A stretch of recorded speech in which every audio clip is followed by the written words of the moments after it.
రాజేశ్వరి దేవి గారు, రాజేశ్వరి దేవి గారు.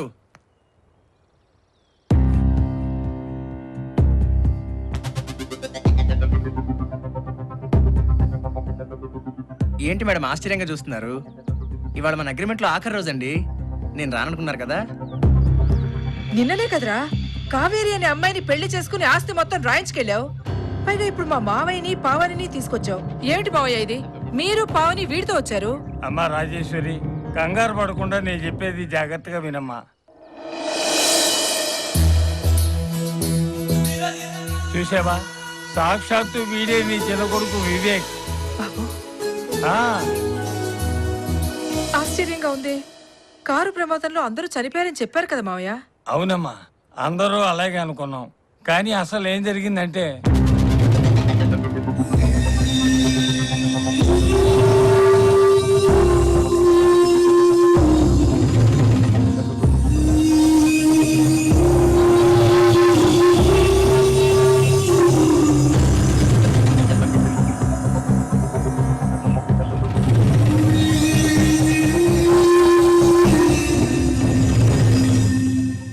ఇదమ్మా జరిగింది. ఈ వివేకే నీ చిన్న కొడుకు.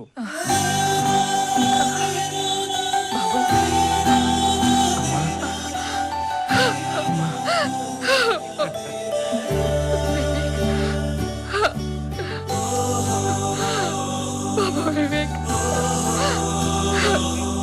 నా ఇద్దరు బిడ్డలు బతికే ఉన్నారు. అమ్మా భవాని, నాకు ఇద్దరు బిడ్డల్ని ఇచ్చినట్టే ఇచ్చి తీసుకున్నావని నిందించాను. నన్ను క్షమించమ్మా.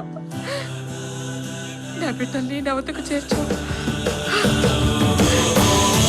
అమ్మా, అయితే ఆస్తంతా అన్నయ్యకి రాసిచ్చావా? అవును బాబు, ఈ రోజు మంచిది, ఇంటికి తప్పకుండా వస్తా అన్నాడు. అవునమ్మా, ఆ రోజు నేను ఛాలెంజ్ చేసినప్పుడు నన్ను ఒక ఆయన రెచ్చగొట్టాడే, అతను అతనా? కాళీబాబు, మనకి దూరపు బంధువు. ఆ, ఇంకో కార్డు ఉండాలి. శాంతి. ఆ, ఎందుకు నాన్న? వాళ్ళ ఇంట్లో ఉన్నారా? ఈ రోజే కాశీకి వెళ్ళాలని నిర్ణయించుకున్నాను. వాళ్ళు కూడా నాతోనే వస్తున్నారు. ఈ విషయం వాళ్ళ బంధువులకు చెప్పొస్తామని వెళ్ళారు. వాళ్ళు రారమ్మా. నా పేరుతో అన్నయ్య అడ్డం పెట్టుకుని ఆస్తి కాజేయడానికి డ్రామా ఆడారు. వాళ్ళే అన్నయ్య ఎక్కడికో తీసుకెళ్ళి ఉంటారు. వాళ్ళు అటువంటి వాళ్ళు కాదు బాబు. ఎప్పటి నుంచో నమ్మకంగా ఉంటున్నారు. నమ్మకం ఉంటేనే కదమ్మా ఆస్తిని కాజేసేది. అయ్యో, వాళ్ళ అన్నయ్యని ఏం చేస్తారో ఏమిటో. మీరేం కంగారు పడకండి తాతయ్య, అన్నయ్య ఎక్కడున్నా నేను తీసుకొస్తాను. అమ్మా, తాతగారికి ఒంట్లో బాగాలేదు, జాగ్రత్తగా చూసుకో. పావని, తాతగారు జాగ్రత్త, నేను వెళ్ళొస్తాను.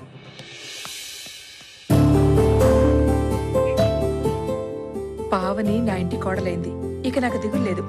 పదండి మావయ్య, రామ్మా. చూడు వినోద్, నీ భార్యతో అందంగా ఆనందంగా ఫస్ట్ నైట్ జరుపుకోవచ్చు. నీ దగ్గరున్న డాక్యుమెంట్స్ మీద సంతకం పెట్టిపో. ఏ లాయర్, ఆ డాక్యుమెంట్స్ మీద వినోద్ సంతకాలు తీసుకో. బాబు, ఈ డాక్యుమెంట్స్ మీద సంతకాలు పెట్టి ఆయనకి ఇవ్వు. వద్దండి, ఈ కాగితాలు తిరిగి ఆవిడకే ఇచ్చేస్తాను. మీరంతా ఆవిడ మోసం చేస్తున్నారండి. వినోద్, మాట తప్పుతున్నావు. నిన్ను నీ భార్యని కలిపితే చాలు, ఏం చెబితే అది చేస్తానన్నా? కాదండి, మా ఆవిడని నాతో కలుపుతారనే ఆశతో ఆవేశంలో అప్పుడు అలా అనేశాను. కానీ రాజేశ్వరిదేవి గారి మొహం చూసినప్పుడు, నేను వివేకని అబద్ధం చెప్పినప్పుడు నాకు చాలా బాధేసిందండి. ఇంకేమనిపించిందన్నా? మమ్మల్ని మోసం చేసి ఆస్తి అంతా నువ్వే అనుభవించాలని అనిపించిందే? చిచి, మీలాగా ఆస్తి కోసం ఆశపడే గుంటరక్కని కాదు నేను. ఇప్పుడే ఈ విషయం రాజేశ్వరిదేవి గారికి చెప్పి ఆవిడ ఆస్తి పత్రాలు ఆవిడకే ఇచ్చేస్తాను. రేయ్, ఆస్తి మొత్తం తిరిగి ఇచ్చేస్తాడంట్రా. మరి మనం చిన్న పిల్లలం కదా, చేతిలో చాక్లెట్ కూడా పెట్టకుండా వెళ్ళిపోతాడంట. ఏమంటారు? ఒరేయ్ దొంగ రాసుకే, ఆడిన మాట తప్పి మమ్మల్ని ఎదిరించి వెళ్లే ధైర్యం నీకెక్కడి నుంచి వచ్చిందిరా? చెప్పు. ధైర్యం ఒకళ్ళు ఇస్తే వచ్చేది కాదు. అయినా మీలాంటి విశ్వాసం లేని కుక్కలతో మాట్లాడే అవసరం నాకు లేదు.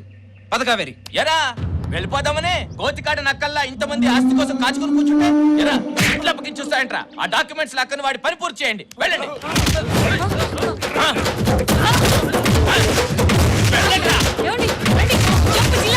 రేయ్, పారిపోతున్నాడు, పట్టుకోండిరా. నేనేం చేయను.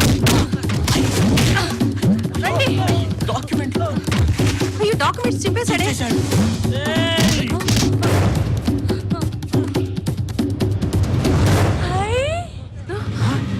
అచ్చుడు. హలో బ్రదర్, బాగుంది. నేనే. మీరే మా ఆయన. మన సంగతి తర్వాత చెప్తాను, ముందు వాళ్ళ సంగతి తెలుద్దానండి. వద్దు రండి. అరే మీ దుమ్ముతో తాగండి రా. రండి. అర్రే ఎరా అన్నయ్య దెబ్బలు తిన్నారు ఇంకా దోలు తిరలేదా? అటు ఆ, నిన్ను. అమ్మో నేనే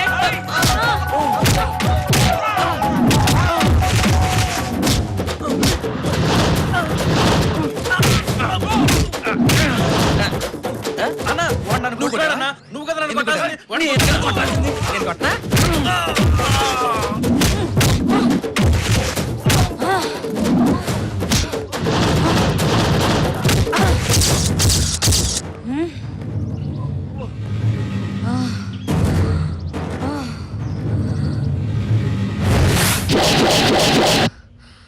రండ్రా. కొట్టండ్రా.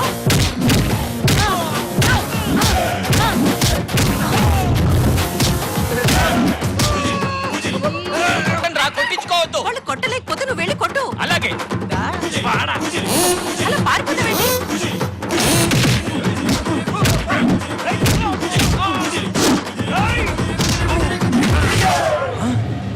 చూడు, ఈ దున్నపోతికి గాడిద బిర్యానీ, ఈ గాడిదకి దున్నపోతు బిర్యానీ.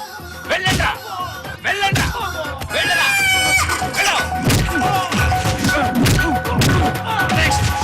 ఏం కుమ్మేస్తున్నారు ఇద్దరు కలిసి? వారిని తస్సరోల బొడ్డు. నువ్వు రావు గోపాలరావు తక్కువను సూర్యకి ఎక్కువ. నువ్వేంటి సినిమా చూస్తున్నావు? అయినా నీకు మా వదిలే కరెక్ట్. కేసుకలు ఉన్నాయా నీకు?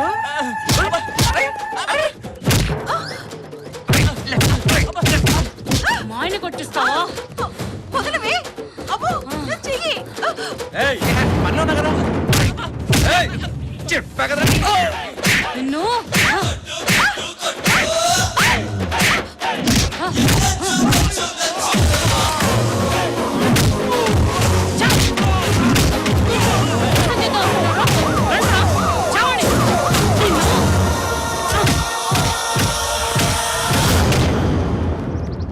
చెయ్యి విశ్వాసఘాతకురాలా. ఎక్కడో మురికిలో ఉండేదాన్ని తీసుకొచ్చి ఆశ్రయం ఇస్తే నాకే ద్రోహం చేస్తావా? చిత్తు కాగితాలు ఏరుకుని అమ్మేవాడివి ఏదో దూరం బంధువు కదా అని తీసుకొస్తే ఇద్దరు గుంటనక్కల్లా చేరి నా ఆస్తినే కాజేయాలని చూస్తారా? ఎరా మీ అబ్బ బ్రోతల్స్ తోనే సరిపెట్టుకుంటారనుకున్నాను. ఎంత బ్యాక్గ్రౌండ్ ఉందారా మీకు? నన్ను కూడా కొడతారా సార్? అవును రే, నీ పేరేట్రా? తిక్కరావు సార్. అక్కడ చూస్తావేట్రా? ఎస్ఐ గారు, ఇతనే నాకు ఫోన్ చేసి చెప్పింది. Very good. నువ్వు రాజేశ్రీదేవి గారికి ఫోన్ చేయబట్టి మేము శరయాగంతో వచ్చి రెడ్ హ్యాండెడ్ గా మిమ్మల్ని అందరినీ పట్టుకోగలిగాంరా. ఒరేయ్, నీకు రివార్డు వచ్చేటట్టు చూస్తానులేరా. అయ్యా మాదో చిన్న మనవి. ఏట్రది? ఏమి లేదయ్యా, మా దగ్గర నొక్కేయటానికి నగా నట్రా ఏమీ లేవు. ఆ తిక్కారావుడికి ఏదో రివార్డ్ ఇస్తానన్నారు కదా, అది మీరు తీసుకొని మమ్మల్ని వదిలేస్తారా? ఒరేయ్, అందరికి ఒంట్లో ఉంటుందిరా కొవ్వు. నీకు మాత్రం ఎక్కడో ఉందిరా. నేను లంచం తీసుకోవడం ఎప్పుడో మానేశాను రా. పదండ్రా స్టేషన్కి. ఎస్ఐ గారు, వీళ్ళని కూడా అరెస్ట్ చేయండి. వీళ్ళ మొహాలు చూస్తేనే పంచమహాపాతకాలు నీ చుట్టుకుంటాయి. మొహానికి అల్లజోడు, పూల సొక్క, మేసం అవసరం అంటరా? బాబు, అమ్మా నన్ను క్షమించండి అమ్మా. వివేక్ పేరు చెప్పి మిమ్మల్ని మోసం చేశాను. నా అసలు పేరు వినోద్. మీ ఆస్తి పత్రాలని చింపేశానమ్మా. నా ఆస్తికి వారసులు నువ్వు వివేక్. వివేక్ ఎవరో కాదు బాబు, నీ సొంత తమ్ముడు. మీ ఇద్దరు నా కన్న బిడ్డలు.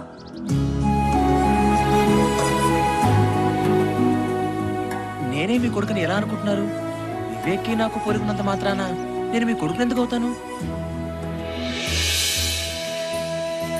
చిన్నప్పుడు నీకు వివేక్కి పచ్చబొట్టు పొడిపించాను బాబు. ఎక్కడో అమ్మవారి గుడి దగ్గర రోడ్డు పక్కన దెబ్బల దగ్గర పడున్న నన్ను శకుంతల అనేవాడు రక్షించి హాస్పిటల్లో చేర్పించింది. ఆవిడే నన్ను పెంచి పెద్ద చేసింది.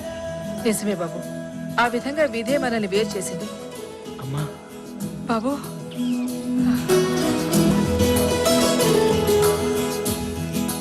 ఈ రోజే నీకు వివేక్కి బ్రహ్మాండంగా మొదటి రాత్రి జరిపిస్తాను.